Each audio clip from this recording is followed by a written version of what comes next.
Subscribe करें और bell दबाएं ताकि कोई खबर रह न जाए।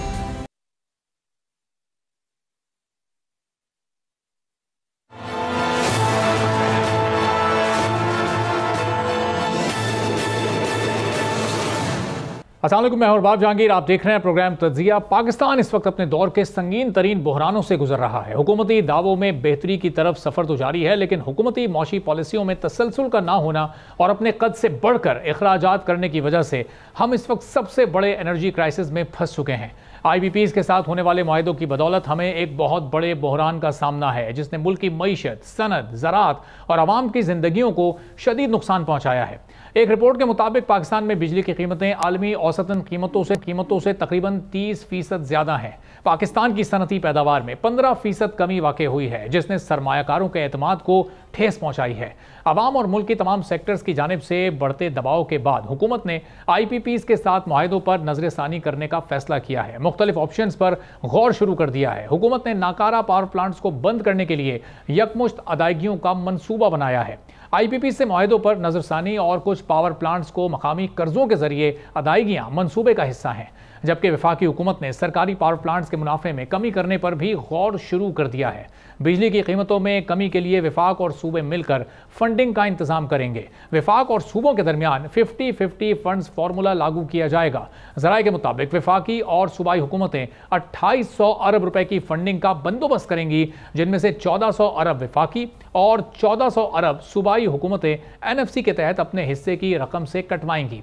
मंसूबे के तहत पंजाब को 699 अरब, सिंध को 351 अरब और खैबर पख्तूनख्वा को 231 अरब देना पड़ेंगे। हुकूमत पावर सेक्टर के गर्दिशी कर्जों की यकमुश्त अदायगियां करने पर भी गौर कर रही है। हुकूमत इन इक़दामात के तहत IPPs के साथ भी बातचीत को आगे बढ़ा रही है और मुआहदों पर नजरसानी अगले मराहिल में दाखिल हो गई है। एक खबर के मुताबिक IPPs के मालकान, जो कि मकामी सरमायाकार और कारोबारी शख्सियत हैं, उनसे बाज़ रियासती इदारों ने राब्ता किया है और शराइत को कबूल करने के लिए दबाव डाला गया है। कुछ IPPs को मुआहदा ख़त्म करने और दीगर को टेक एंड पे के मुआहदों या इक्विटी पर कम मुनाफा कबूल करने पर मजबूर किया जा रहा है। इन IPPs में ज़्यादातर 2018 से 2021 के हुकूमत के दौरान जो उस वक्त के साथ होने वाले मुज़ाकरात में शामिल थे। एनर्जी एक्सपर्ट्स के मुताबिक हुकूमत को 2015 की पॉलिसीज़ के तहत कायम की गई IPPs के मुआहदों पर गौर करना चाहिए, जिसमें ज़्यादातर फंडिंग चीनी सरमायाकारों की है। और जब हुकूमत ने इस एनर्जी क्राइसिस से निकलने के लिए चीनी सरमायाकारों को मुज़ाकरात के लिए अप्रोच किया तो हुकूमत को कोई मुस्बत जवाब नहीं मिला। अब यहाँ पर सवाल ये है कि सिर्फ मकामी IPPs को ही निशाना क्यों बनाया जा रहा है। खबर के मुताबिक कुछ IPPs मुआहदों में बेज़ाब्तगियां भी सामने आई, जिसमें यूनिट के अखराजात को ज्यादा शो किया गया और पावर प्लांट की कैपेसिटी और कारकर्दगी को भी हकाइक से हटकर ज्यादा पेश किया गया, जिसका बोझ बाकी IPPs पर मुंतकिल हुआ। ये बेज़ाब्तगियां हुकूमती रेगुलेटर की नाकामी का मुंह बोलता सबूत हैं और ताहाल इस हवाले से किसी ऑफिशियल से तहकीकात नहीं हुई है। एनर्जी एक्सपर्ट्स मुज़ाकरात के इस नए दौर से बहुत ही कम उम्मीदें लगा रहे हैं, या फिर यूं कह लीजिए कि एक्सपर्ट्स के मुताबिक इस नजरसानी से कोई फ़ायदा हासिल नहीं होगा। इस नजरसानी का सार्फिन के टैरिफ पर कोई ख़ास असर नहीं पड़ेगा। एक अंदाजे के मुताबिक महज 2 रुपये बिजली की कीमत कम हो सकती है। सार्फिन के बिजली के बिल्स में हुकूमती टैक्सेस का हिस्सा बहुत ज़्यादा है, जिसकी वजह से बिल नाकाबिले बर्दाश्त हो गए हैं। इस नजरसानी से एक बड़ा नुकसान हुकूमत को यह होगा कि सरमायाकारों के एतमाद को नुकसान पहुंचने का खतरा मजीद बढ़ जाएगा। एक्सपर्ट्स ये भी सवाल उठा रहे हैं कि मकामी IPPs मालकान, जिनका ताल्लुक बैंकिंग, टेक्सटाइल, सीमेंट और बहुत से अहम शोबों से है, क्या वो इन दबाव वाले एक तरफा मुज़ाकरात से मुतासिर नहीं होंगे? क्या वो मुल्क में मजीद सरमायाकारी करने की सोचेंगे? खबर के मुताबिक वफाकी हुकूमत रेकोडिक में 15% शेयर्स सऊदी सरमायाकारों को सस्ते दामों फरोख्त करने पर काम कर रही है, क्योंकि पाकिस्तान को IMF की जानिब से मिलने वाले कर्ज प्रोग्राम के लिए मालियाती ज़रूरियात को पूरा करने में मुश्किल हो रही है, जिसकी वजह से IMF बोर्ड की मंजूरी भी ताखीर का शिकार है। अबू धाबी पोर्ट ग्रुप को KPT और दीगर बर्तों पर कंटेनर टर्मिनल की मिलने वाली रियायत ने भी बड़े सवालात उठा दिए हैं। ये फेवर UAE के एक सरकारी इदारे को मुस्तकबिल के कर्ज़जात में मदद और मुमकिना सरमायाकारी के लिए दिया गया था। एक्सपर्ट्स के मुताबिक हैरानकुन बात यह है कि हुकूमत की जानिब से खास तौर पर GCC ममालिक के सरमायाकारों को मुराद दी जा रही हैं और मकामी सरमायाकारों पर सख्त शराइत लगाई जा रही हैं। सूरत हाल पर हम बात करेंगे। एनर्जी का सेक्टर है, अब उसमें क्या क्या कुछ होने जा रहा है। डॉक्टर शोएब अहमद साहब एनर्जी एक्सपर्ट हैं, हमारे साथ मौजूद हैं। हैं। तो डॉक्टर साहब बहुत शुक्रिया प्रोग्राम के लिए, आपने वक्त निकाला। आपसे पहले कई बार ये बता चुके हैं कि जितने भी IPPs हैं उनके साथ तो कोई बात हो ही नहीं सकती है सिवाय इसके कि जब उनके मुआहदे एक्सपायर हो जाएं तो उनको ख़त्म कर दिया जाए। अपने तौर पर जो हुकूमत प्लान कर रही है, कोशिशें कर रही है, कुछ इकदाम उठाने की बात हो रही है, ये टेक एंड पे वाला जो मामला अब ये नया लेकर आए हैं, ये इसका क्या मतलब है? इससे कुछ आउटपुट निकलेगा, कोई रिलीफ इससे लोगों को मिलता हुआ नजर आएगा? अच्छा आप जहांगीर, मैं तो हमेशा पता है ना आपकी और आपकी रिसर्च टीम की हमेशा तारीफ करता हूँ कि आज आपने जो प्रीएम्बल दिया ना उसमें सबसे मजे की बात ये थी कि जो एक्सपर्ट की राय है वो भी आपने साथ ही साथ बता दी, एक्सपर्ट्स की क्या क्या तशवीश है। और मेरा काम फिर आपने बहुत सारा आसान भी कर दिया और मुश्किल भी कर दिया। फिर भी अगर इसमें कोई कमी रह गई है तो वो आप उसमें जरूर इजाफा कीजिएगा। अच्छा, अब मैं ना बड़ी इंटरेस्टिंगली आपके सवाल का जवाब ज़ाहिर मैंने देना है, लेकिन मैंने आपके इस पूरे प्रीएम्बल में 5-6 बातें बड़ी इंटरेस्टिंग निकाली हैं ना। मैं बड़ा उसे गौर से सुन रहा था। आप जब भी कोई बात करते हैं और माशाल्लाह वो इतनी जामे बात होती है कि उसके बाद कुछ और उस पर तबसरा करने की गुंजाइश बनती नहीं। पहली बात, आपने जो वो यहाँ पर वो अरबों रुपए का जिक्र किया है ना कि पंजाब अपने हिस्से से इतना देगा, फलां से इतना देगा, फलां से, तो मैं पता है मैं थोड़ी देर के लिए ड्रीम में चला गया ना एक, और मुझे याद आया कि हमारे वो पड़ोसी मुल्क के ड्रामे एक जमाने में आया करते थे ना शुरू में जब हमारे बचपन में, तो उनमें करोड़ों की बातें होती थी कि फलां का इतना बड़ा बिजनेस है, इतने करोड़ का, इतने करोड़ का। तो मैं थोड़ी देर के लिए सोच रहा था कि शायद मैं कोई एक सीरियल या कोई सोप देख रहा हूँ जिसमें अरबों रुपए की बातें हो रही हैं और पंजाब के हिस्से से अरबाज जहांगीर इन्होंने 50 अरब रुपया निकाला ये 2 महीने का रिलीफ देने के लिए पंजाब की गवर्नमेंट ने, और उसमें भी अपने तमाम के तमाम डेवलपमेंटल जो प्रोजेक्ट्स थे उनको स्टेक पे लगा के, उनको खतरे में डाल के और वो पैसा निकाल के, तो वो बिजली के बिलों में जो 2 महीने का वो जो रिलीफ दिया गया, और वो भी ऐसा रिलीफ था कि अभी तक समझ ही नहीं आया, ना रिलीफ देने वालों को समझ आ रही है कि हम क्या रिलीफ दें, और ना रिलीफ लेने वालों को समझ में आ रहा है कि हमें क्या मिले। तो गुजारिश ये है कि मतलब ये जब इस तरह की बातें करना शुरू किया करें ना, और जब आप जब इनकी खबर कोई पढ़े कि कर देंगे, अच्छा सारे के सारा फ्यूचर टेंस ना, कोई ऐसी चीज नहीं है कि जिसमें मैं ये कहें कि आज के दिन इन्होंने क्या किया। आपको याद होगा मैंने लास्ट जब हम क्लोज करने लगे थे डिस्कशन, तो मैंने आपसे एक रिक्वेस्ट की थी, मैंने कहा अरबाब जहांगीर मैं तो अकेला हूँ, मेरे पास तो इतने ना वसाइल है, ना मेरी कोई सुनवाई है कि मुझे कोई सुने। मैं तो आपके चैनल की विसातत से 10 बदस्ता चीफ जस्टिस साहब से ये दरख्वास्त करना चाहता हूँ कि जनाब आप इस मुल्क के साथ जहाँ और बहुत सारे कामों में आप इंसाफ कर रहे हैं और आपके पास सबसे बड़ा निज़ाम अदल है, तो खुदा के लिए ये जो मेरा अरबों डॉलर का पानी मेरा जो चला गया, समंदर में गिर गया, और मेरी इतनी बड़ी जो मेरी एक एसेट बनना था इस मुल्क का पानी की सूरत में, कि आज हम ये ना देखते, हम ये मसाइल, और अब आप देखिएगा जरा खुशहाली होने दे, फिर देखेंगे कैसे ये लोग ना मतलब निकल आएंगे सड़कों पे। तो मैं इनसे ये एक दरख्वास्त करना चाह रहा था कि वो इंस्टीट्यूशंस हैं, मैं आपको हाईलाइट करके देता हूँ, मैं आप मुझे कहेंगे, आपकी रिसर्च टीम मेरे साथ कोऑर्डिनेट करे, मैं आपको वो सारे इंस्टीट्यूशंस हाईलाइट करके देता हूँ जो हुकूमत की पेन की निब के नीचे हैं। अच्छा, यानी अरबाब जहांगीर ये वो नहीं है कि मतलब ये कोई बोल चैनल जिम्मेदारी है या मेरी जिम्मेदारी है या किसी और की जिम्मेदारी है, ये हुकूमत की पेन के नीचे है। मैं अभी थोड़ी देर पहले कहीं बात कर रहा था, मैंने कहा जी आप बात कर रहे हैं ना कि जनाब वो ये हो जाएगा, वो हो जाएगा, वो फलां हो जाएगा, कुछ भी ना करें, 3 काम आज के दिन कर दें। ये अभी शाम को सोने से पहले ना, अल्लाह करे पता नहीं, हम तो वो शायद के तेरे दिल में उतर जाए, मेरी बात वाली बात है कि आज के 3 काम रात को सोने से पहले अगर वज़ीर आज़म साहब कर देना कि एक ये कह दे कि जिनको मुफ्त बिजली मिल रही है मैं नहीं दे रहा, ठीक है, मतलब ये करें ना यार, जुर्रत करें ना, इसको कहते हैं स्टेट्समैनशिप। ये स्टेट्समैनशिप तो नहीं होती कर देंगे, कमेटी बना दी, ये कर दिया, वो कर दिया, मुफ्तखोरों की बिजली बंद कर दें। जितने हुकूमती इदारे या जितने भी स्टेट इंस्टीट्यूशंस हैं जिनके जिम्मे वाजिबुल अदा, जो आप खरबों रुपए में चला गया, वो बिल अरबाब जहांगीर खरबों रुपए में आप लगाएं रिसर्च टीम को, मैं आपको बता रहा हूँ खरब, मतलब यानी वो इस वक्त खरबों रुपए में वो पैसे हैं जो कि इनके जिम्मे वाजिबुल अदा हैं। करें ना, कंपनियों को दें, जो आपके पावर डिस्ट्रीब्यूटर्स हैं आप उनको, डेस्कोस को दें ना आप वो पैसे, ताकि वो आपके ऊपर और मेरे पे तो ना डाले ना वो पैसे। फिर आप देखें कैपेसिटी पेमेंट, अभी मुझे किसी ने कहा कि जनाब वो एक एग्रीमेंट दोबारा होने जा रहा है, रिविजिट करना चाह रहे हैं, कमेटी बनाना चाह रहे हैं, टेक एंड पे कैपेसिटी पेमेंट का दूसरा नाम है। मतलब यानी किस चीज पे आज के इस जदीद दौर में आप क्या कर रहे हैं इस कौम के साथ, क्यों तमाशा, क्यों मजाक करने लगे हैं आप। मैंने आपको कहा आप नहीं उसको रिविजिट कर सकते, चाहे वो लोकल है चाहे वो इंटरनेशनल है, जब तक कि वो वॉलंटियरली खुद विड्रॉ ना करे, और वो कभी भी नहीं करेगा। जिसका मुफ्ता लगा हुआ है अरबाब जहांगीर इस मुल्क के अंदर, वो क्यों छोड़ेगा? वो मेरी और आपकी, मैंने आपको पता है, याद है लास्ट टाइम मैंने क्या एक लफ्ज इस्तेमाल किया था, मैंने कहा था ये कफन चोर है। ये तो वो लोग हैं कि मतलब गिद्ध भी शायद इसको कहते हुए मैं कहता हूँ कि गिद्ध की भी इंसल्ट है कि जो एक कौम जिस डॉक्टर साहब ये टेक एंड पे का जो इनके जहन में आइडिया है, इससे पहले वजीर तवानाई भी कई मौकों पर कह चुके हैं कि हम प्रीपेड मीटर्स की तरफ जा रहे हैं, वो जितनी इस्तेमाल जो लोग बिजली इस्तेमाल करेंगे तो वो उतना ही उनको पैसे देने पड़ेंगे और वो पहले ही दे चुके होंगे। तो ये प्रीपेड मीटर्स का कॉन्सेप्ट कैसे कामयाब होगा जब तक ये कैपेसिटी चार्जेस तो अपनी जगह पर मौजूद रहेंगे ही, ये तो फिर दुगना बोझ पड़ जाएगा इससे। देखिए मैं आपको एक मिनट में आपको फिगर बताता हूँ, जरा ये नोट कर लीजिए। आपका इस वक्त जो कैपेसिटी पेमेंट की मद में 2091 बिलियन 2091 बिलियन, ये मैंने बहुत तहकीक करके मैंने ये अमाउंट निकाला है जो आपका इस वक्त वाजिबुल अदा है, जो आपको पैसे देने पड़ रहे हैं कैपेसिटी पेमेंट की चार्जेस की मद में। और इसमें से अभी आप देखिए, अभी वो एक न्यूक्लियर प्लांट की बात हो रही थी ना, तो मैंने उस पर भी उन्हें बताया कि जो एक न्यूक्लियर प्लांट है वो हमारा सबसे ज्यादा हम उसकी कैपेसिटी पेमेंट दे रहे हैं, जो बनती है 465.7 बिलियन न्यूक्लियर प्लांट की। न्यूक्लियर प्लांट आपकी सबसे ज्यादा कैपेसिटी पेमेंट इस वक्त आपसे ले रहा है, क्योंकि वो उस पर हम वो प्रोडक्टिविटी जो चाहिए थी वो हम नहीं ले पा रहे।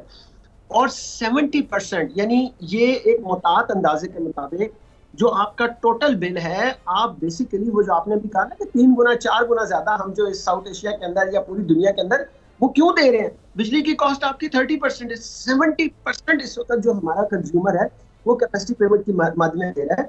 तो ये सिर्फ 2 काम 3 अगर ये कर दें तो बड़ा ही इस मुल्क पर एहसान होगा। मैं कह रहा हूँ हम तो इनको दुआ ही देंगे, हम और क्या दे सकते हैं। वो एक वोट होता है, वो तो पता नहीं कब होगा।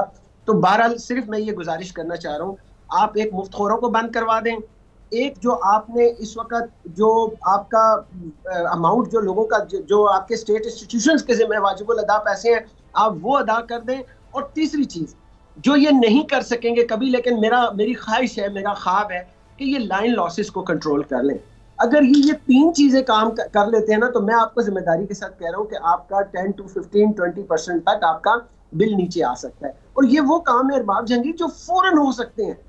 यानी आज आप ऐलान करें ना, मतलब जुर्रत वाली बात करें, देखें आप कहें कि मैं नहीं देता फ्री, तो आपको खुद पता चल जाएगा कि आपके पास कल कितनी बिजली फालतू बचती है। ये दुख झीलें भी हमारे बचपन में ना बड़ा खूबसूरत वो सॉन्ग आया था, तख्ती पे दिल का दाना, उसका एक बड़ा प्यारा मिसरा था। उसमें उसने कहा था कि दुख झीलें भी फाख्ता और कौवे अंडे खाएं, ऐसे जालिम कौवों को हम क्यों ना मार बकन। ये हो ये रहा है कि मैं और आप हैं भी फाख्ता, सीधी सी बात है। हम वो दुख झील रहे हैं, वो अंडे हम दे रहे हैं, मेहनत हम कर रहे हैं, और जनाबे वाला उसका जो वो कौवे जो आके ना ऊपर से आके वो अंडे हमारे नोच के चले जाते हैं। ये अब डॉक्टर साहब जो 3 नुक्ते हैं आपके, ज़ाहिर मुफ्त बिजली तो फौरन पहले दिन से खत्म की जा सकती है, जो वाजिबुल अदा रकम है वो भी फौरी तौर पर दी जा सकती है, लेकिन जो लाइन लॉसेस वाला नुक्ता है ये शायद थोड़ा टाइम टेकिंग होगा, क्योंकि इसके लिए तो फिर आपको अपने पूरे सिस्टम को रीवैम्प करना पड़ेगा, आप जायज़ा लेना पड़ेगा कहाँ कहाँ माजी में सरमायाकारी हुई है, कहाँ इन्वेस्टमेंट नहीं हुई है, किन किन चीज़ को अभी मॉडर्नाइज करना है। जी हाँ, मतलब यानी आप देखिए, मैं वही कह रहा हूँ, आप पूछ सकते हैं ना, मैं तो नहीं पूछ सकता, मेरी तो मजाल ही नहीं है ना। मैं ये कह रहा हूँ कि आप इनसे पूछें कि यार आप क्यों नहीं, आपके रास्ते में क्या चीज रुकावट है, कौन सी ऐसी चीज रुकावट है कि आप मुफ्तखोरों को खत्म करें इस मुल्क में। जैसे ये मुफ्तखोरे अजाब बने हुए हैं हमारे लिए, और इन मुफ्तखोरों की एक लिस्ट है, अपनी टीम को लगाएं जरा इस काम के ऊपर कि ये सारे मुफ्तखोरे आपको निकाल के दें। आप ऐसे चले इन्हें तो फिर भी एक लीगल कवर हासिल है ना कि वो गवर्नमेंट अपनी अप्रूवल से इनको मुफ्त बिजली दे रही है, और ये जो लोग बिजली चोरी कर रहे हैं, चाहे वो कमर्शियल यूजर्स हैं, चाहे वो जो घरेलू सार्फिन है वो हैं, ये उनका भी कोई हिसाब किताब, कोई चेक एंड बैलेंस, कोई इदारा ऐसा भी होना चाहिए जो उनको भी जरा कंट्रोल में ला सके। दूसरा जो पॉइंट है, जो मतलब जो फौरी तौर पे करने वाला है, आज आप कह दें कि जनाब क्रैक डाउन है, और मैं आपको बताऊं, आपको पता नहीं याद है या नहीं, मेरा बचपन, चूंकि मेरी ग्रोथ, मेरी अपब्रिंगिंग, मेरा born brought up in Karachi हुआ, तो हमारे बचपन में ना हम लोग कभी कभार अपने स्कूल से गायब होकर तो वो सिनेमा पे फिल्म देखने जाते थे। उस जमाने में प्रेस और निशात और कैपरी, ये बड़ा इनका नाम हुआ करता था। तो वहां पे ना बड़ी भीड़ लगी होती थी बाहर। ये गौर से सुनिएगा, इस कौम को ये बात बताने वाली है।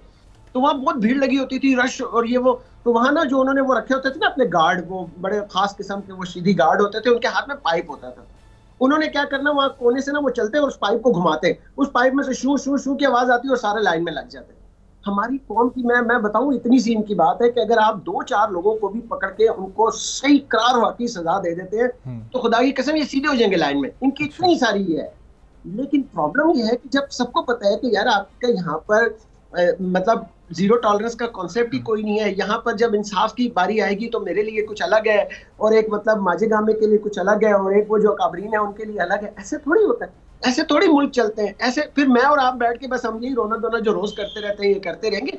मुल्क बनाने के लिए आपको एक डिटर्मिनेशन की जरूरत होती है, आपको एक विल की जरूरत होती है। 3 काम आप कर दे बस, जिसमें आप एक आज ये करें ना क्रैकडाउन। मैं आपको एक बात बताऊं, ये जो पीएमएलएन की गवर्नमेंट है ना, इनके क्रेडिट पर है, जो बात अच्छी है वो हम बताने के लिए तैयार हूँ। ये मेरा ख्याल है इनकी सेकंड रिजीम थी, शायद फर्स्ट की तो नहीं, सेकंड रिजीम की बात है कि सेकंड रिजीम में इन्होंने डिसाइड किया, और उस वक्त मुझे याद है कि मिनिस्टर जो थे बिजली और पानी के गालिबन गोहर अयूब मरहूम थे, तो या स्पीकर थे वो, कुछ इस तरह, मुझे अभी एग्जैक्टली उनका पोर्टफोलियो याद नहीं आ रहा। मुझे अच्छी तरह से उनकी स्टेटमेंट याद है, जिसके अंदर उसमें हमारे अस्करी इदारों ने भी बहुत सपोर्ट किया था गवर्नमेंट को ना, और उन्होंने कहा जीरो टॉलरेंस। उन्होंने जहां नजर आता था वो पकड़ के उस बंदे को उसी वक्त वहां पे ना उसके खिलाफ कार्रवाई करते थे। नतीजा ये निकला था कि आज भी अगर आप पुराने अखबार निकालें, लीडिंग न्यूज़पेपर्स निकालें, तो उसमें एक जगह पे मैंने पढ़ा था, कैप्शन लगा हुआ था, हेडलाइन लगी हुई थी कि अब हमारे पास इतनी बिजली है कि हम बाहर मुल्क उसको बेच सकते हैं।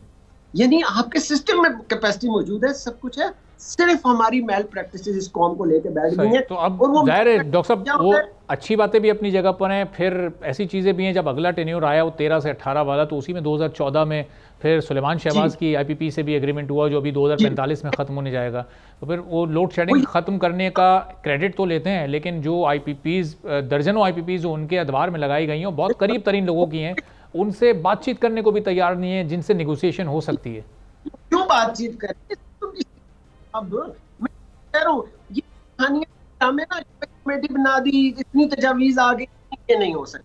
प्लीज ये नहीं हो सकती। जो काम नहीं होने वाले वो नहीं हो सकते, जो काम करने वाले हैं वो आप करें। और सिर्फ ये है कि मैं कहूँगा हमारी पूरी कौम जयनमाज बिछा के बैठ है, परवरदिगार अज़ीम ये लोग जैसे जैसे आए हैं आईपीपी, इनको इसी तरह से अल्लाह ताला नेस्तो नाबूद करे, यहाँ से निकलते जाएं। ये जब तक आपके सिस्टम से नहीं निकलेंगे ये आपको नहीं छोड़ेंगे। और इन्होंने मैंने आपको कहा ना कि इनकी मिसाल उस तरह की है कि ये डेड बॉडी के ऊपर से कफन भी उतारने वाले लोग हैं, ये नहीं छोड़ेंगे। डॉक्टर साहब, ये तो बहुत ही सिंपल एडमिनिस्ट्रेटिव स्टेप्स हैं जो आप बता रहे हैं, ये तो इंतजामी सारे इकदाम हैं। जो टेक्निकल साइड पे बिजली की कॉस्ट को कम करने के लिए जो एक्चुअल जो इकदाम उठाने, वो भी कुछ ऐसे हैं जो शॉर्ट टर्म में फौरी तौर पर उठाए जा सकते हैं, और उसके नताइज भी फौरी तौर पर उसके समरात या फवाइद की सूरत में लोगों तक पहुंच सकते हैं। मैं बहुत कुछ पढ़ चुका हूँ ना, इस पे बहुत सारी जिंदगी खपा बैठा हूँ। आपके पास शॉर्ट टर्म कोई ऐसा मैं आपको कहूँ रॉकेट साइंस नहीं है, ना कोई इसके अंदर कोई राइट एंड थंब रूल है, ना कोई मैजिक है जिससे आप इसको कंट्रोल कर सकेंगे। देखिए 70% आप ऐसी पेमेंट में दें, आप 1% यूज कर लेंगे, चले कोई आप बहुत बड़ी को तोप चला देते हैं तो आप कहते हैं आप 1% 2% रिलीफ दे देंगे और कुछ नहीं। और ये जो अरबों रुपए कह रहे हैं ना अपने अपने हिस्से के डालेंगे, ये वो पैसे निकाल के जिससे मेरे मुल्क की तामीर और तरक्की हो क्या रहा है, 2% मेरी एजुकेशन पे खर्च हो रहा है, 2% मेरी हेल्थ पे खर्च हो रहा है, वो पैसे भी ये निकाल लेंगे, निकाल के उठा के आईपीपीज वालों को दे देंगे। तो वो जो 2% मेरी अस्पतालें चल रही हैं, ये 2% मेरा जो एजुकेशन इंफ्रास्ट्रक्चर चल रहा है वो भी धड़म तख्ता हो जाएगा। इनको ये बात बताएं यार बाब, आपके पास तो स्ट्रेंथ है, मेरे पास तो कुछ है नहीं। नहीं डॉक्टर साहब, ये जब आपसे हम गुफ्तगू कर रहे हैं तो ज़ाहिर है ये आपकी आवाज़ भी, और चूंकि आपके पास एक टेक्निकल रिसर्च भी पूरी मौजूद होती है, फैक्ट्स और फिगर्स भी होते हैं, तो ये पैगाम आपका भी पहुंच रहा है, डिमांड आपकी भी पहुंच रही है, तो हर एक पाकिस्तानी की आवाज़ है ना ये, तो इसको पहुंचाए बगैर भी खुद ये तो सेंस होना चाहिए। जी हाँ, और देखिए मैं आपको एक बात बताऊं, मैंने कोई आपसे टेक्निकल बात नहीं की, मैं तो कॉमन सेंस की बातें कर रहा हूं कि यार ये पॉसिबल है, आज के दिन पॉसिबल है। बाखुदा अल्लाह करे कि अल्लाह ताला कोई ऐसा मतलब कर दे मौजज़ा कि हमारी ये बात इन तक जाए। आज रात ये सोने से पहले ये 3 डिसीजन कर दें कि बिजली चोरों को नहीं छोड़ूंगा। आज फैसला करके ये रात को सोए और सुबह उसके ऊपर क्रैक डाउन करें, नंबर 1। नंबर 2 ये कहें कि जनाब कल से किसी को 1 यूनिट भी बिजली मुफ्त नहीं मिलेगी। देखें ना यार कैसे होगा। और फिर स्टेट इंस्टीट्यूशन को सबको लाइन में लगाए, जितने जो रिस्पॉन्सिबल है उन्हें कहें लाओ भाई तुम पैसे निकालो, क्यों नहीं तुम पैसे दे। और होता पता है क्या, मैं एक और आपके पास आई डोंट नो कितना टाइम है, मैं आपको क्विकली बताता हूँ होता क्या है, क्योंकि मैं तो कुछ थोड़ा सा मुझे इत्तेफाक हुआ है ना, वो ये कि मैं एक बहुत बड़े इदारे के अंदर कुछ अरसे के लिए एक मुझे कंट्रेक्चुअल मेरे पास एक असाइनमेंट थी, मैं उसका नाम नहीं लेता हूँ, इदारे का मजबूरी है। तो मेरे पास एक कंट्रेक्चुअल असाइनमेंट थी, तो हुआ ये कि हमें ना 2-3 महीने से उसकी पेमेंट नहीं हो रही थी। तो मैंने तो कभी इतना नहीं परवाह किया, अल्लाह ताला ने रोजी रिस्क का जरिया बनाया हुआ था, तो वो तो मेरी जस्ट शौक था। तो मैंने एक दफा थोड़ा सा इंसिस्ट किया, जो हमारा वहाँ पे हमारे कोऑर्डिनेटर थे जिनके ज़िम्मे ये कंसल्टेंट्स को हायर करना था, तो मैंने कहा यार अगर तुम दे दोगे तो अच्छा है, कोई थोड़ा हमारे बच्चों की फीस निकल आएगी, 2-3 बच्चे जब यूनिवर्सिटी में पढ़ रहे हो तो थोड़ा प्रेशर हो जाता है।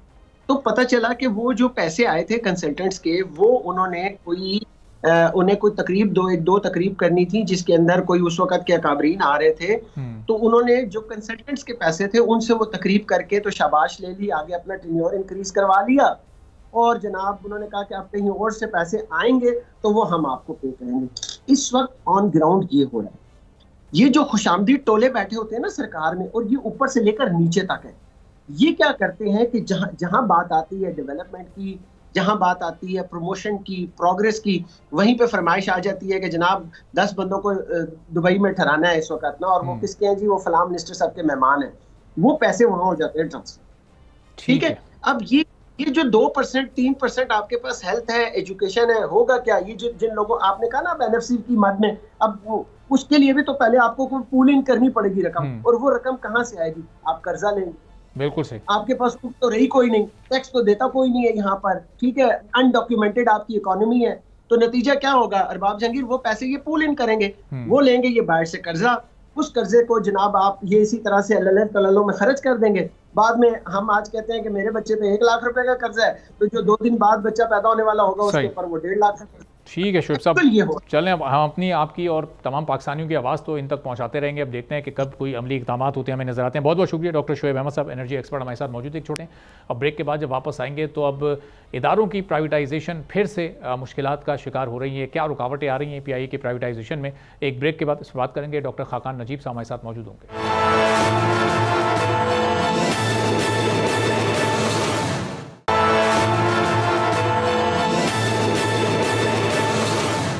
एक बार फिर प्रोग्राम में आपको खुशामदीद कहेंगे, और इस वक्त पाकिस्तान को अपनी मुल्की मईशत बेहतर करने के लिए बड़े बड़े इदारों को जल्दी प्राइवेटाइज़ करना है, और PIA इसमें सबसे सर फहरिस्त है। और अब अक्टूबर के महीने में ये प्राइवेटाइजेशन फ़ाइनल होनी है, लेकिन जो 6 ख़रीदार इस वक्त मैदान में मौजूद हैं, अब वो हुकूमत की बड़ी शराइत मानने से इनकार कर रहे हैं, चूँकि $500 मिलियन की सरमाकारी PIA में करनी है, फ्लीट्स में इजाफा करना है, उसके साइज़ को बढ़ाना है, और फिर इसके साथ साथ जो मखसूस रूट्स पर ऑपरेशन जारी रखने का पॉइंट है उस पर भी इस वक्त ये तमाम ख़रीदार आमादा दिखाई नहीं देते हैं। और जो कीमत ये अदा करना चाहते हैं, जो पैसे हुकूमत के अकाउंट में इस वक्त हुकूमत इंतज़ार कर रही है आने का, तो ये चाहते हैं कि वो सरमायाकारी तमाम की तमाम इस एयरलाइन पर ही की जाए, ताकि इसके मेयार को और इसकी सर्विस को मज़ीद बेहतर किया जा सके। तो अब ये तमाम चीज़ें मिलकर क्या कोई रुकावट डाल सकती हैं, मज़ीद ये इसमें कोई डिले हो सकता है? इस पूरी सूरत हाल पर हम गुफ्तगू करेंगे। खाकान नजीब साहब माहिर माशियात हमारे साथ मौजूद हैं। खाकान साहब बहुत शुक्रिया सर, प्रोग्राम के लिए आपने वक्त निकाला। अब ये इस वक्त बड़ी ज़रूरी है एक करके तमाम इदारों की प्राइवेटाइजेशन होना, और PIA को तो इस वक्त पाकिस्तान में भी और दुनिया भर में टेस्ट केस के तौर पर देखा जा रहा है। तो अगर ये एक बार फिर डिले होती है, बेहतर तरीके से चीज़ें स्मूथली डन नहीं हो पाती इन ख़रीदारों के साथ, तो आगे क्या मंजरनामा देख रहे हैं आप इस मामले में? तो अरबाब साहब, एक तो बात यह है कि पाकिस्तान में एक अच्छा जो माइक्रो इकोनॉमिक रिफॉर्म होगा वो अदारों को स्टेट कंट्रोल से निकाल कर एक प्राइवेट तहवील में देना होगा। इसकी आसान मिसाल जो है हमेशा मैं देता हूँ वो है, अगर आप टेलीकॉम सेक्टर को सरकार के पास ही रखते तो आज आप भी लाइन में खड़े होते कि शायद आपको मोबाइल का कनेक्शन या घर के फ़ोन का कनेक्शन या इंटरनेट का कनेक्शन मिले। अब एक कंपेटिटिव मार्केट बन गई है। सो सबसे पहला जो जुज़ है प्राइवेटाइजेशन का, वो एक कंपेटिटिव मार्केट बनाना है, जिसकी कभी भी पाकिस्तान में गुफ्तगू नहीं होती, नंबर 1। दूसरा, एक इनका बहुत बड़ा मालियाती खसारे पे बोझ है। इसकी मैं एक मिसाल दूं, आपने ये फिगर ही कभी नहीं सुना होगा। 2023 के फिगर्स अभी तक अवेलेबल हैं हकूमती आदादो शुमार के मुताबिक और इन कंपनियों के बैलेंस शीट के मुताबिक। नेशनल हाईवे, PIA, हमारे जो डिस्कोज हैं वो, जेनकोज, इन सब को मिलाएं तो 905 अरब रुपए का नुकसान एक साल में किया था इन्होंने, 905 बिलियन रुपीस। और अगर आप 14 से लेकर 22-23 यानी कि जो मालियाती साल गुजरा, इस 10 साला हिस्ट्री को देखें तो आप हैरान हो जाएंगे कि 5,500 अरब रुपए का नुकसान है। So start with this premise कि यहाँ खड़े हुए हैं। दूसरी बात यह है कि गवर्नमेंट का फुटप्रिंट बहुत हैवी है इन सब सेक्टर्स में। वो कौन से सेक्टर्स हैं? पाकिस्तान में गवर्नमेंट का फुटप्रिंट 85 मेन कमर्शियल एंटिटीज हैं। वो सारे सेक्टर्स में 7 main power, oil, gas, infrastructure, transport, communication, manufacturing, mining, engineering, finance, industrial development, wholesale, retail and marketing. ऐसा लगता है कि हुकूमत ही पूरा प्राइवेट सेक्टर चला रही है, और ये बात बिल्कुल दुरुस्त है। आप PSOs को देखें, एनर्जी कंपनीज को देखें। अब PIA जो है वो एक सबसे पहला टेस्ट केस बनी। अब गो बैक 10, 12, 15 ईयर्स, कोई भी प्राइवेटाइजेशन एक कंपनी बेची है, वो सऊदी अरेबिया में एक छोटी सी कंपनी थी हमारी जो ये काम करती थी कोई कंस्ट्रक्शन का, उसके नेशनल NPCC या कोई नाम था उसका, कोई और खातिर खा प्राइवेटाइजेशन नहीं हुई। पहले तो जाके देखिए कि आप फेल क्यों हो रहे हैं प्राइवेटाइजेशन में। उसकी गुजारिश ये है कि एक प्राइवेटाइजेशन कमीशन होना चाहिए था जो एक बहुत ही मौसर इदारा होता, उसका एक चेयरपर्सन होना चाहिए था जो बहुत समझदार खातून या वो फर्द होता जो इस काम को जानता है, समझता है, पाकिस्तान की SOEs को समझता है, कॉन्टेक्स्ट को समझता है। PIA को भी हर इदारे की तरह तैयार करना पड़ता है आपको प्राइवेटाइजेशन के लिए। 835 अरब रुपए की लाइबिलिटी थी इस कंपनी पे, 24-25 साल पुराना जहाज है इन पे, जो वैल्यू है वो ऑब्वियसली एयर सर्विसेज एग्रीमेंट की है, जो हमारे लैंडिंग राइट्स हैं उनकी है, उसको निखारना था। और आपने एम्प्लॉयज़ के साथ सेटलमेंट्स करनी है, जो 235 अरब रुपया शायद रह गया है जो नहीं उठाया सरकार ने, बाकी तो सरकार ने उठा लिया है, उसकी भी सेटलमेंट शायद 10 साल में होनी है।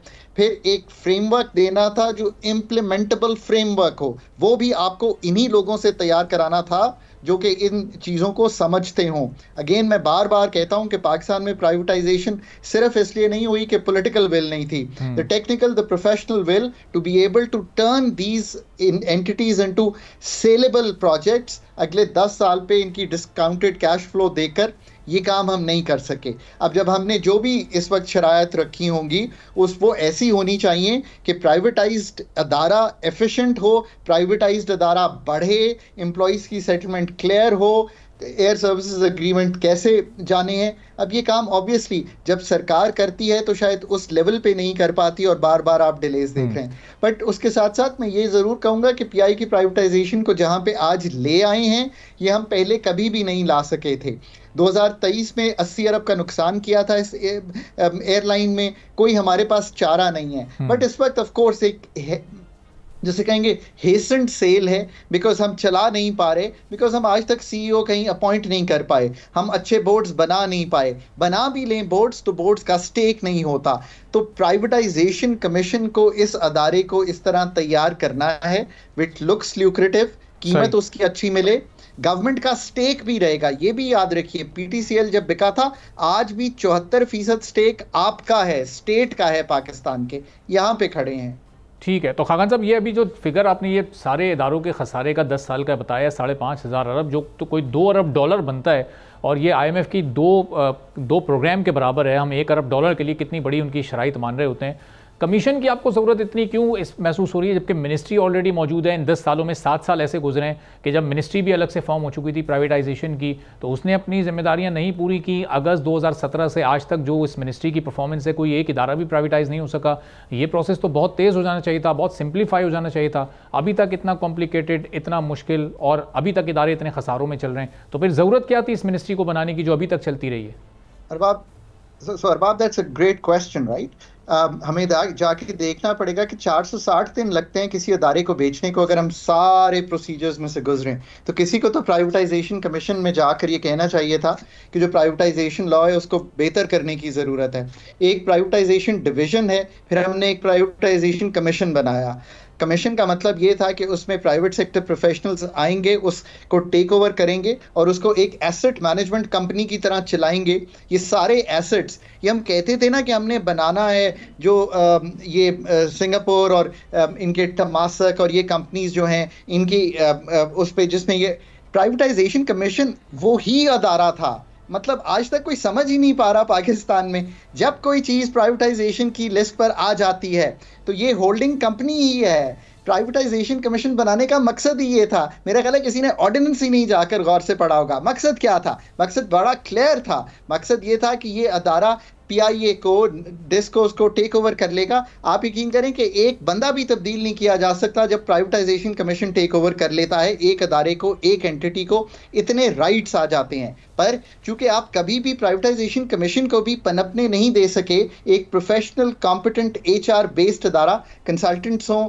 लेयर्स हों, वहाँ पे एरियाज हों जो ये सारा काम कर रहे हों, रिसर्च हो, फाइनेंसिंग एग्रीमेंट्स करने की सलाहियत रखते हों, एसेट्स को हैंडल करने की, एसेट्स में वैल्यू क्रिएट करने की, और उसका लीडर वो सीईओ हो जो ये अभी सारी गुफ्तगू मैंने की है इसको अमली जामा पहनाकर आपको दिखाए, यही अदारे बहुत बेहतर कीमत में बिकेंगे।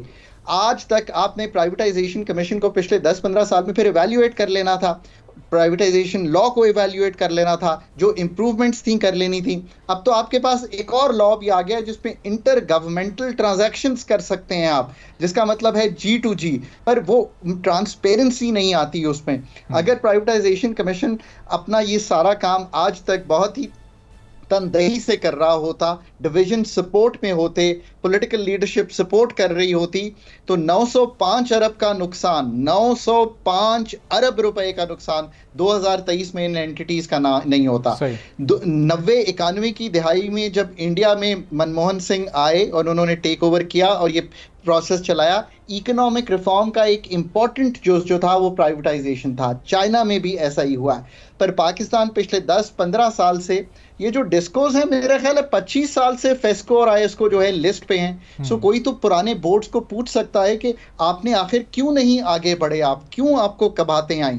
But now is the time, but अब करने के लिए I think time is not of the essence. इधर मैं उल्टा जुमला कह रहा हूं, creating value is of the essence. उसमें privatization can take hold of these adaras, the commission, और जो लीकेजेस हैं उनको मतलब जैसे कहेंगे सर्जिकल ट्रीटमेंट से ठीक करें, ऐसी वैल्यू क्रिएट करें। ये बोर्ड्स और ये जो चीज़ें ये पाकिस्तान में actually have not been helpful. मैं तो खुद ये बोर्ड बनाता रहा हूँ, और जब मैं आया तो मैंने कमेटी बनवाई जिसका नाम ही ये रिफॉर्म करना था, पर मैंने तब भी कहा था कि बोर्ड्स की चूंकि अपनी इसमें इन्वॉल्वमेंट नहीं होती, एक टका लगा हुआ नहीं होता, और they are always afraid of agencies. So आपको इवेंचुअली इनको ऑपरेशनलाइज खुद नहीं करना चाहिए, बल्कि प्राइवेटाइजेशन की तरफ ले जाना चाहिए। फिर रेगुलेटरी एम्बियंस, क्या रेगुलेशन होंगे, पाकिस्तान ये सारे काम करे तो अगले 5 साल में आपको ये सारे सेक्टर्स, बिजली का सेक्टर, एविएशन का सेक्टर, ऑयल एंड गैस का सेक्टर, माइंस एंड मिनरल्स का सेक्टर, एक बहुत फर्क आपको ऑपरेशनल एम्बियंस नजर आना शुरू हो जाएगा। सही। और खान साहब, जाहिर है कि अब ये इसको एक लिटमस टेस्ट के तौर पे, एक टेस्ट केस के तौर पे कम से कम पीआईए को तो डील कर सकते हैं ना। अब ये कंडीशंस का जो एक हल्का सा एक क्लैश है, एक डेडलॉक नज़र आ रहा है। अब अगर ये प्राइवेट कंपनीज़ हैं, जो सारे ख़रीदार हैं, इन्वेस्टर्स हैं, वो चाहते हैं कि हम जो भी कीमत अदा करें वो हुकूमत अपने पास रखने के बजाय फिर से इस एयरलाइन पर ही इन्वेस्ट कर दे, तो अब ये इस पॉइंट को आगे जाकर स्मूथली मैनेज किया जा सकेगा, या इससे कहीं ये डील ना ख़राब हो जाए, कहीं ये 6 इन्वेस्टर्स भी हमें वापस बैक ऑफ होते ना नज़र आए कहीं? तो एक तो अरबाब ये बात दुरुस्त है कि हमें एक अच्छी एंटिटी जो है उसको ऑफलोड करना है ताकि दुनिया को सिग्नल कर सकें कि हम इस प्रोसेस को फ्रॉम 0 to 100 कैरी करने के अहलियत रखते हैं। That is very important. PIA इसलिए बन गई कि बिकॉज लॉसेस इस तरह थे कि एक स्टेज थी कि इसको बंद करने की बातें हो रही थी। नुकसान मतलब अगर 50 से 100 अरब का नुकसान दिखाई दे रहा हो तो ऑब्वियसली अब इसमें अगर अभी भी प्रोफेशनल इनपुट की ज़रूरत है तो ले लें, जिस एरिया में ज़रूरत है, एविएशन में ज़रूरत है, फाइनेंस में ज़रूरत है, रीस्ट्रक्चरिंग में ज़रूरत है, जो एग्रीमेंट्स, शेयर होल्डर एग्रीमेंट एक होना है उसको ठीक रखने में ज़रूरत है, इस सब में लॉयर्स की ज़रूरत है। जो टैलेंट इंडक्ट करना है फौरी तौर पर कर लें। अक्टूबर की जो डेडलाइन है अगर वो नहीं भी पूरी होती और ये सारी जो स्टेक होल्डर कंसल्टेशन है ये नहीं भी पूरी होती तो कोई बात नहीं है, दिसंबर भी हो जाता है। I think no one would have any argument there. But जो डील है वो ऐसी होनी चाहिए कि जो भी हम चाहते हैं इससे निकालना, कि ये नेशनल फ्लैग कैरियर रहेगी, ये कैसे बढ़ेगी, एम्प्लॉइज़ के कैसे गोल्डन हैंडशेक होंगे, जहाज़ कितने नए इंडक्ट होंगे, आप ये भी चाहते हैं, उसमें एक 500 से 700 मिलियन डॉलर की इन्वेस्टमेंट दरकार होगी। पाकिस्तान का एक कंट्री रिस्क अभी भी CCC पे है, याद रखिए, फंड्स जमा करना एक मुश्किल काम है। फिर सबसे बड़ी बात यह है कि कोई मेजर इंटरनेशनल प्लेयर अगर नहीं एंटर किया तो क्या जो लोकल लोग एंटर किए हैं, do they have the capability to run the aviation industry, क्या वो कैपेबिलिटी है, वो कैसे उसको लेंगे? बिकॉज अभी भी मेरा नहीं ख्याल कि 50-51% से बहुत ज़्यादा शेयर पाकिस्तान की गवर्नमेंट बेचना चाहेगी। ऑफ कोर्स ये तो जब फाइनल डिसीजन आएगा तो देखेंगे, तो इसका मतलब है कि 49% मैं और आप फिर भी उसके ओनर रहेंगे एज सिटीजन ऑफ पाकिस्तान। तो ये सारा जो फ्रेमवर्क है। दूसरी बात यह है, मैं थोड़ा सा ये ज़रूर कहूँगा कि प्राइवेटाइजेशन कमीशन और डिवीज़न को अपनी कम्युनिकेशन जो है मे बी उसको थोड़ा सा क्लीन अप कर लेना चाहिए और थोड़ा बात करनी चाहिए, क्योंकि हम ये सारी जो न्यूज़ है चाहे स्टैंडिंग कमेटीज से आ रही हो, I think they may be doing a very good job at some instances, but वो अगर सामने आ जाए कि हम यहाँ खड़े हैं, मे बी लीडरशिप जो है वहाँ की वो बात करे, तो इससे और जो फिज़ा है उसको, आज जो कम्युनिकेशन है वो बहुत फास्ट है और कम्युनिकेशन की क्रेडिबिलिटी बहुत इंपॉर्टेंट है, और कम्युनिकेट करना लोकल और इंटरनेशनल से एक एम्बियंस ही बनाने का जुज़ है। ये भी याद रखिए कि आप किस तरह एक चीज़ को बेचते हैं। एक चीज़ की कीमत होना एक चीज़ है, पर उसको सेल करना, and the people, privatisation board के बंदे बात कर सकते हैं, but I think that is another aspect जिस पे बात करनी चाहिए कि हम कहाँ खड़े हैं, कैसे आगे बढ़ रहे हैं, क्या क्या कबातें आई हैं। हो सकता है कई कबातें ऑनेस्टली ना हो ऐसी जो कि आज सामने हम गुफ्तगू कर रहे हैं, but that communication has to come from the authorities. I hope कि वो सारा ये काम करके हमें अगले एक आध माह में क्लैरिफाई करेंगे। और खाकान साहब, एक लास्ट क्वेश्चन के, जो इस वक्त हमारे लोकल इन्वेस्टर्स हैं उनको इस वक्त इनकरेज करना या उनको इस वक्त फैसिलिटेट करना इस हुकूमत के लिए कितना ज़रूरी है? चूँकि ये तो सिर्फ एक केस है जिसमें हमें 6 बड़े बायर्स, 6 बड़े मेन प्लेयर्स नज़र आ रहे हैं। जब आगे हम स्टील मिल की तरफ जाएंगे, आगे फिर जिन कंपनीज़ के भी आपने भी जिक्र किया, जो कुछ IPPs हैं या जेनकोज और डिस्कोज वगैरह हैं, जब उनकी प्राइवेटाइजेशन की तरफ हम जाएंगे या HBFC को प्राइवेटाइज अगर होना है, तो उसके लिए भी हमें इसी तरह के बड़े प्लेयर्स दरकार होंगे। उनकी आज अगर हम थोड़ी सी उनका हौसला बढ़ाएंगे तो वो कल को मैदान में नज़र आएंगे। सो देखिए ना, एक तो बात यह है कि हम प्राइवेटाइज करना चाहते हैं ना सिर्फ नुकसान से बचने के लिए, हम एफिशिएंसी लाना चाहते हैं इस सब जिसे कहेंगे आप सेक्टर में, हम कमर्शियल ऑपरेशंस लाना चाहते हैं, हम एफिशिएंसी क्रिएट करना चाहते हैं, सर्विस डिलीवरी बेहतर करना चाहते हैं, और सबसे बढ़ के हम ये चाहते हैं कि कंपेटिटिव मार्केट हो। अब जेनकोज हैं आपके जिन्होंने आना है, OGDCL है, PPL है, पाकिस्तान स्टील मिल है, फर्स्ट वुमेन बैंक है, फिर उसके बाद जो अगला फेज़ है, ये मैं पहला फेज़ एक्सप्लेन कर रहा हूँ, PIA के बाद जो दिखाई दे रहा है, जो कि आपने करना है, पाकिस्तान री इंश्योरेंस कंपनी है, हाउस बिल्डिंग फाइनेंस है, ये छोटे हैं, आसान हैं। OGDCL तो may be second price offering होगी इसकी। फिर आपके मेजर प्लेयर्स आएंगे, केस्को, लेस्को, सारे जो डिस्कोज हैं, जेनकोज जो बड़े हैं, जामशोरो है, नेशनल पार्क्स कंपनी जिसमें LNG पावर प्लांट्स पड़े हैं वो हैं। ये सारे जब आएंगे तो पाकिस्तान में एक इन्वेस्टमेंट दरकार होगी, लोकल भी और इंटरनेशनल भी। अब इन्वेस्टमेंट बहुत ज़रूरी इसलिए हो गई है, और बाप पाकिस्तान का जो इन्वेस्टमेंट टू GDP रेशियो है वो 50 साल की लोएस्ट सतह पर 13% पर आ गया है, और इन्वेस्टमेंट के अलावा कोई ऐसा चारा नहीं है कि हम पाकिस्तान की शरह नमू ग्रोथ रेट को बढ़ा सकें। अब ये सब करने के लिए देखिए ना, हमेशा इन दी एंड जो मेरी आपकी कॉन्वर्सेशन होगी वो इसी चीज़ पे एंड करेगी कि पाकिस्तान जब तक ये रियलाइज़ नहीं करता कि ये सारी चीज़ की जुज़ जो है वो ये है कि पाकिस्तान की HR, पाकिस्तान की पब्लिक सेक्टर कैपेबिलिटी, डिलीवरी जो है इसी पे डिपेंड करेगी। इसके अलावा कोई तरीका नहीं है कि आप इन जो अदारे बेचने जा रहे हैं उनकी तश्कील नौ, इन सेक्टर्स की तश्कील नौ करने के लिए जब तक लोग नहीं लाएंगे जो ये काम डिलीवर करके आपको दे सकें, जिस तरह आप कहते हैं ना, एक लिम्बो का शिकार रहेंगे। और अभी तो मैंने उनका जिक्र नहीं किया कि 2 सुई कंपनीज हैं, उनको ऑफलोड करना है छोटे अदारों में बहुत से। और अभी आपने यूटिलिटी स्टोर्स को देखा, जो मैं आपकी गुजारिश कर रहा था, आपने कहा करने जा रहे हैं, 11-12 हज़ार एम्प्लॉई सड़क पे आता है, आप रिट्रीव करते हैं। अगर आपने पहले से ही बता दिया होता कि 12 हज़ार एम्प्लॉई का ये प्लान है, 6,000 स्टोर ये प्लान है, ये बंद होंगे, ये खुले रहेंगे, ये कमर्शियल होंगे, ये स्ट्रेटेजिक हैं, all this can be done. The problem is to find those people who can do all this. आज हमने इतनी बड़ी तस्वीर खींची है प्राइवेटाइजेशन की और जुजियात में जाके गुफ्तगू की है। I hope we can deliver on all these areas. बिल्कुल सही। और खान साहब, जाहिर है बहुत बड़ा, वसी और तवज्जो तलब ये मौजूद है जिस पर आने वाले दिनों में हम जब दीगर सेक्टर्स की बारी, दीगर इदारों की बारी आएगी तो हम मजीद भी इस पर गुफ्तगू करते रहेंगे। बहुत बहुत शुक्रिया खाकान नजीब साहब, हमारे माशियात माइसी के साथ। नाज़रीन, आज के प्रोग्राम से इजाज़त दीजिए। अल्लाह हाफ़िज़। सब्सक्राइब करें और बेल दबाएं ताकि कोई खबर रह न जाए।